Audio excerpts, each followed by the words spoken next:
প্রিয় শ্রোতা, আপনারা যারা আমাদের কথা শুনছেন সবাইকে শিশু ও নারী উন্নয়নে সামাজিক সচেতনতামূলক কার্যক্রমের আওতায় ম্যাগাজিন অনুষ্ঠান কৈশোরের কলরব থেকে শুভেচ্ছা।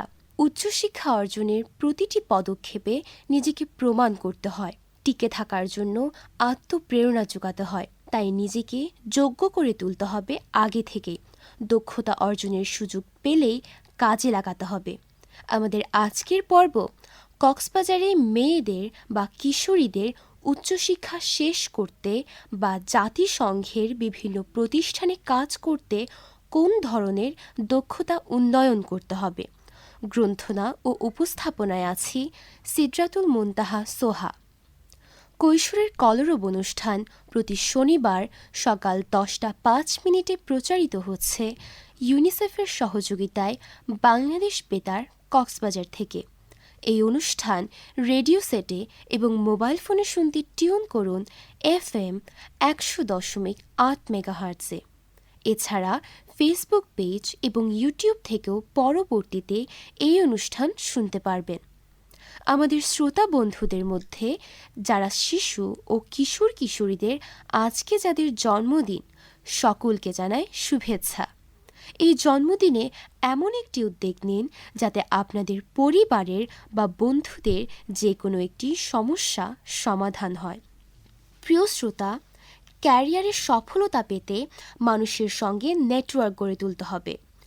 নতুন ভাষায় কথা বলা ও লেখার মাধ্যমে অর্জন করতে হবে যোগাযোগ করার দক্ষতা।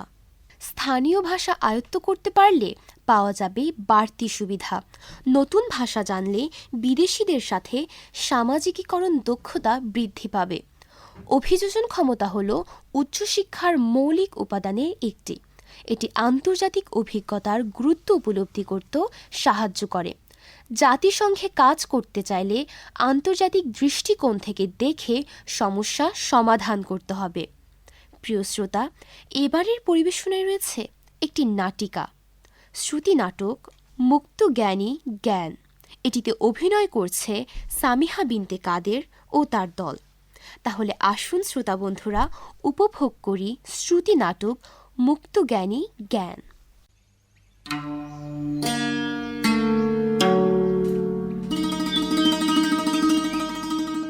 এই স্নেহ, স্নেহ, তোর স্কুলে যাওয়ার সময় হয়েছে, উঠ। আপু, আরেকটু ঘুমিয়ে নেই প্লিজ প্লিজ আপু। না, উঠ।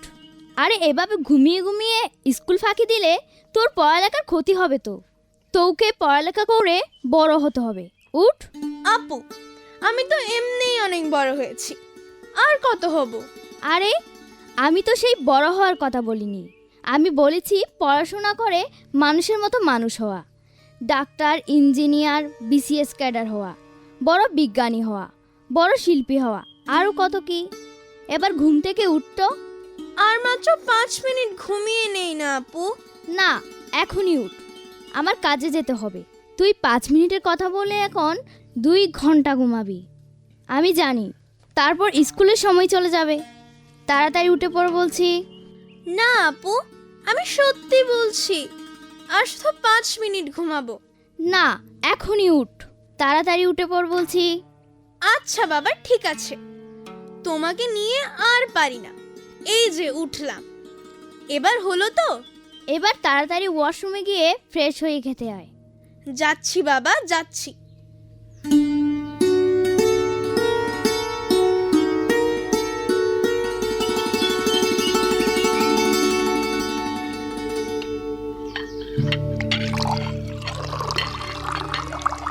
খাওয়া তো শেষ করলাম, এবার হলো তো?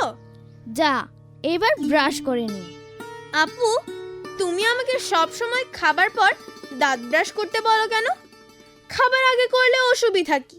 কোনো অসুবিধা নেই, তবে খাওয়ার পরে অবশ্যই ব্রাশ করতে হয়। আর তুই সকালে খাওয়ার আগে কেন ব্রাশ করিস না? তার কারণ হলো তুই রাতে খাওয়ার পরে দাঁত ব্রাশ করিস, তাই সকালে খাওয়ার আগে না করলেও চলবে। কথা হচ্ছে, সকালে অথবা রাতে খাওয়ার পর যদি দাঁত ব্রাশ করিস তাহলে দাঁতের দুর্গন্ধ দূর হবে, দাঁতে জমে থাকা খাবার পরিষ্কার হবে। ও আচ্ছা, ধন্যবাদ আপু। এবার যা তো, তাড়াতাড়ি ব্রাশ করে ব্যাগ গুছিয়ে নে, তারপর স্কুলে যেতে হবে তো। ঠিক আছে আপু, আমি যাচ্ছি। ঠিক আছে।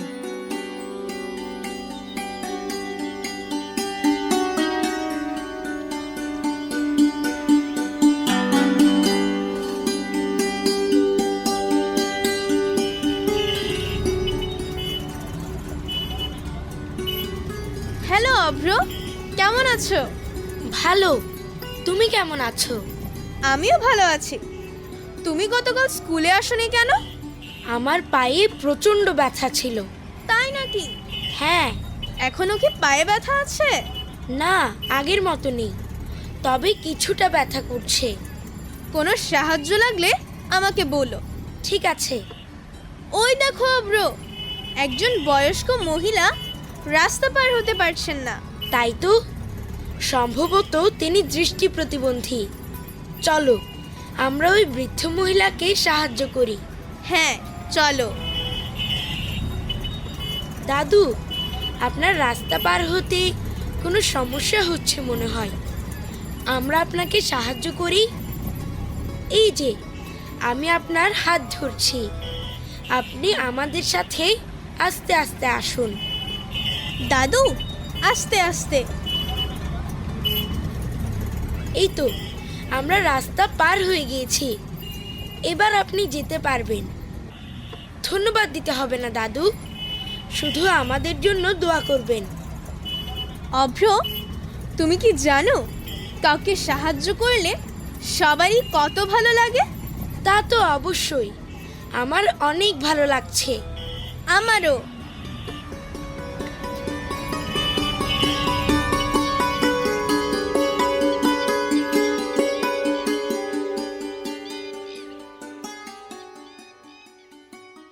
অভ্র, তুমি কি জানো আজকে আমাদের বিভিন্ন দেশের বিভিন্ন ভাষা শেখানো হবে?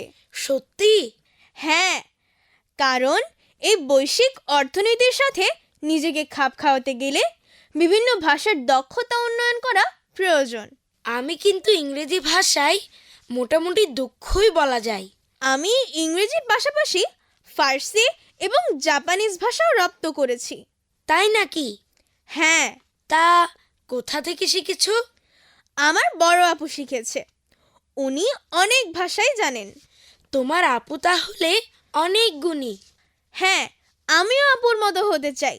আমিও তাহলে চেষ্টা করব।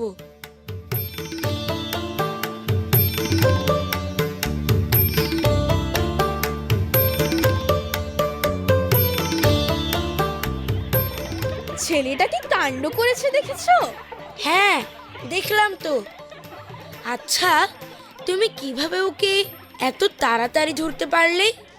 ম্যাজিক। আমাকে একটু বলো না। আচ্ছা বলো তো, আজকে ক্লাসে কয়জনের রং পেন্সিল আনার কথা? দুটি দলের দুইজনের, একজন তুমি, আরেক দলের হলো রনি।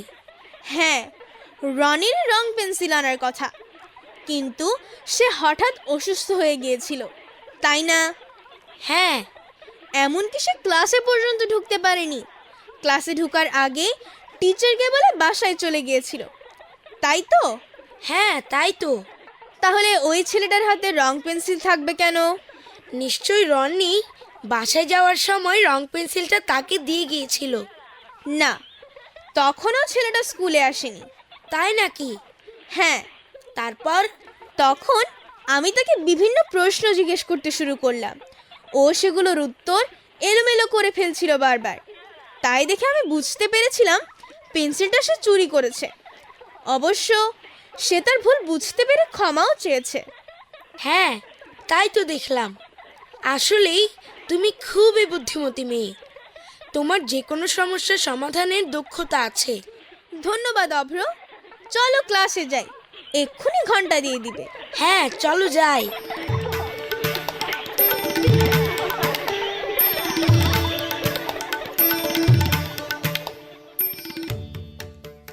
তুমি কিভাবে খুব সহজেই এতগুলো প্রশ্নের উত্তর দিতে পারলে? কারণ আমি বইয়ের পাশাপাশি বাইরের পরিবেশ নিয়েও জানার চেষ্টা করি। কিন্তু ম্যাম তো জানতে চেয়েছেন সামাজিক অবস্থা ও মূল্যবোধ, আন্তর্জাতিক বিষয়ে, এগুলো তুমি কিভাবে জানলে? সামাজিক অবস্থা, যা আমি আমার চারপাশের পরিবেশ পর্যবেক্ষণের মাধ্যমে বলতে পেরেছি। মূল্যবোধ, মানে আমার ও আমাদের চারপাশের মানুষের এই নিয়ে চিন্তা ভাবনা, যা আমি মানুষের সাথে মেশার অভিজ্ঞতা থেকে বলতে পেরেছি। আন্তর্জাতিক বিষয়ে, এটি আমি বিভিন্ন খবরের কাগজ, বিভিন্ন ধরনের বই এবং আরও অনেক কিছু থেকে জানতে পেরেছি। শিল্প সংস্কৃতি নিয়ে জ্ঞান, এটা কিভাবে জানতে পেরেছো? সাংস্কৃতিক চর্চা ও বিভিন্ন প্রতিযোগিতায় অংশগ্রহণের মাধ্যমে। এছাড়া আমাদের শিক্ষক এবং যারা মাঝে মধ্যে এ সম্পর্কে বক্তব্য দেন তাদের কাছ থেকে। আমি তো নাচ গানও শিখি। তাই নাকি? হ্যাঁ, এজন্যই তো বলি, তোমার এত মেধা কেন? সূক্ষ্ম চিন্তা, সৃজনশীল চিন্তা করার ক্ষমতাও বা এত বেশি কেন? ধন্যবাদ। এবার আমাদের দলগত পোস্টার উপস্থাপন করতে হবে। ঠিক আছে, ওই দেখো স্যার এসে পড়েছেন।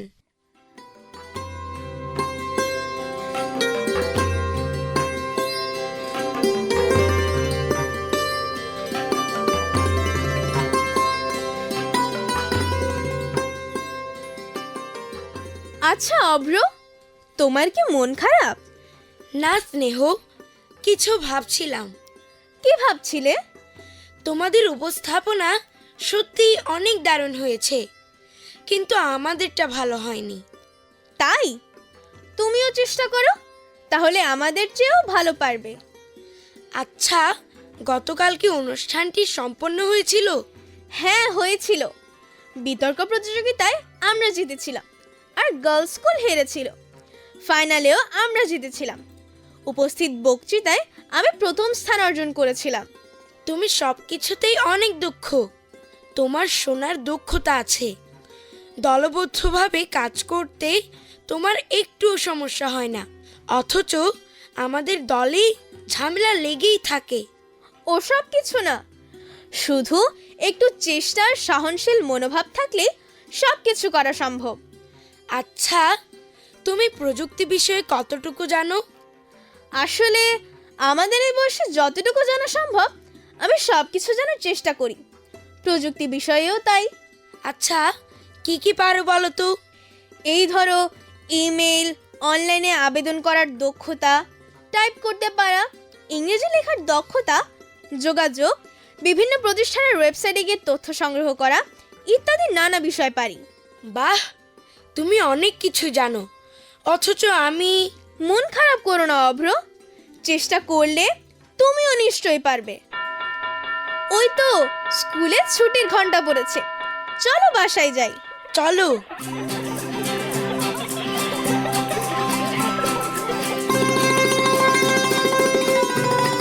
অভ্র, স্নেহ, শোনো।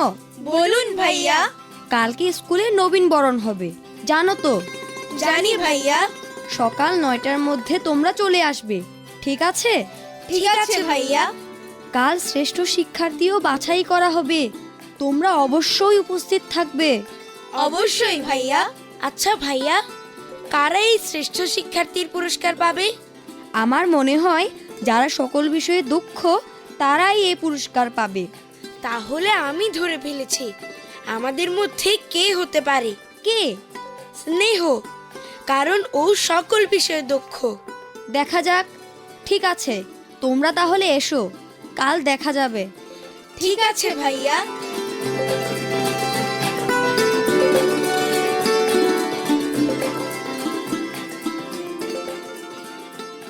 অভিনন্দন স্নেহ, তুই তাহলে শ্রেষ্ঠ পুরস্কার পেয়েছিস। অভিনন্দন তোকে। ধন্যবাদ আপু। আচ্ছা বলতো, তুই বড় হয়ে কি হতে চাস? আমি বড় হয়ে জাতিসংঘে কাজ করতে চাই। কেন? কারণ আমি কক্সবাজার সহ সারা দেশের মেয়েদের পরিচিত করতে চাই সারা বিশ্বের মাঝে। খুবই ভালো। তার জন্য তোকে আরও দক্ষতা অর্জন করতে হবে, তাহলে তুই অবশ্যই তোর কাঙ্ক্ষিত লক্ষ্য অর্জন করতে পারবি। তুমি দোয়া করো আপু। আরে, বোনের কাছে দোয়া চাইতে হয় নাকি? যা, এবার হাত মুখ ধুয়ে ফ্রেশ হয়ে নে। যাচ্ছি আপু।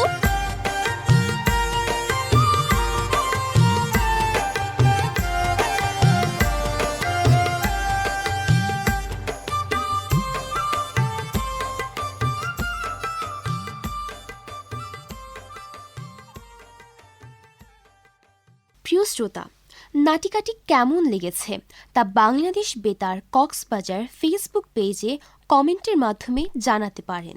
প্রিয় শ্রোতা, উচ্চশিক্ষা বা জাতিসংঘে কাজ উভয় ক্ষেত্রেই উদ্ভাবনী চিন্তাভাবনা করতে হবে এবং সৃজনশীল সমাধানের পথ বের করতে হবে।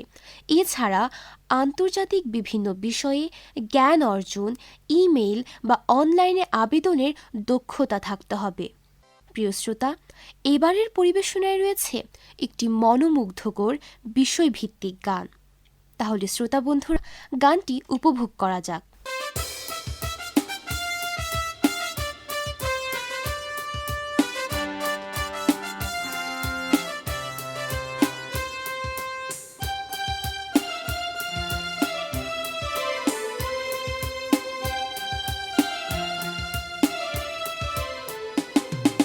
হাতে কলমে করবে সব নতুন শিক্ষা ব্যবস্থায়, হাতে কলমে করবে সব নতুন শিক্ষা ব্যবস্থায়, হাতে কলমে করলে নতুন কিছু শেখা যায়, হাতে কলমে করলে নতুন কিছু শেখা যায়।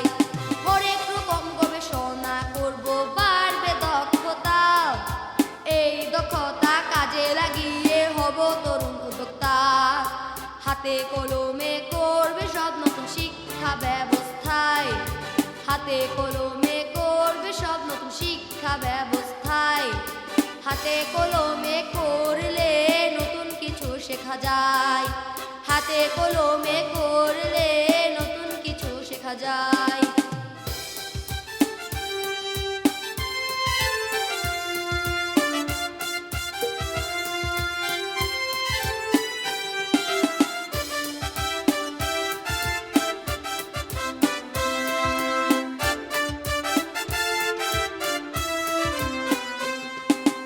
হাতে কলমে বিজ্ঞান শিখবো, লাগবে একটি ল্যাব, বিজ্ঞান চর্চায় ভালো করব, থাকবে না কোনো গ্যাপ। হাতে কলমে বিজ্ঞান শিখবো, লাগবে একটি ল্যাব, বিজ্ঞান চর্চায় ভালো করব, থাকবে না কোনো গ্যাপ। এই ব্যবহারিক জ্ঞান দিয়ে করব বিজ্ঞান চর্চা, মাটি কাগজ ফেনা জিনিস দিয়ে বানাবো, হবে কম খরচা।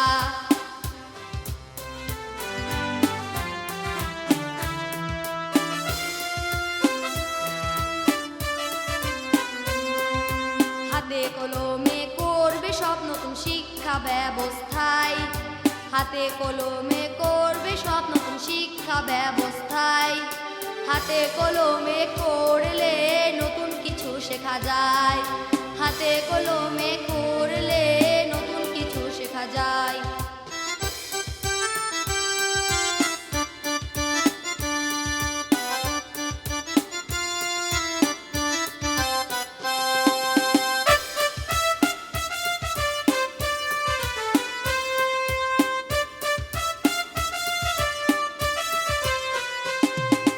ওষুধ তৈরির জন্য লেবে চলবে গবেষণা, নতুন কিছু শিখবে সবাই, অজানা হবে জানা। ওষুধ তৈরির জন্য লেবে চলবে গবেষণা, নতুন কিছু শিখবে সবাই, অজানা হবে জানা। তাই ডাক্তার, ইঞ্জিনিয়ার যারা হতে চায়, পদার্থ, কম্পিউটার, জীব প্রযুক্তি, রসায়নে বাড়াবে দক্ষতা, নিত্য নতুন গবেষণায়।